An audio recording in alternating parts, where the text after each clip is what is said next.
52 বছর পর বিশ্বকাপের টিকিট পেয়ে ক্রিস্টিয়ানো রোনালদোকে হুঙ্কার দিয়েছেন ডিআর কঙ্গোর ক্রীড়ামন্ত্রী।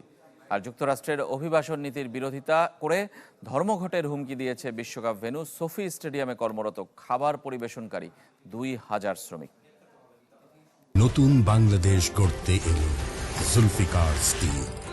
জুলফিকার স্টিল, ইস্পাত দৃঢ় অঙ্গীকার। উন্মাতাল কঙ্গোর রাজপথ।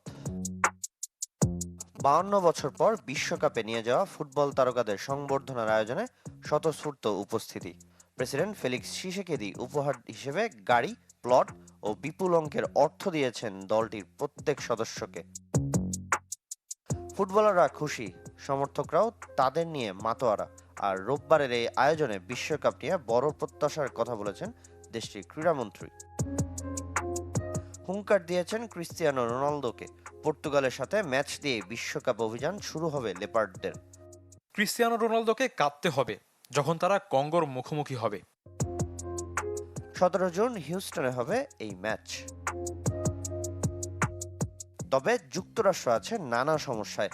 লস অ্যাঞ্জেলেসের সোফি স্টেডিয়ামে খাবার পরিবেশনকারী 2000 শ্রমিক ধর্মঘটের হুমকি দিয়েছে, যাদের অনেকেই অভিবাসী, আবার কেউ কেউ অবৈধ।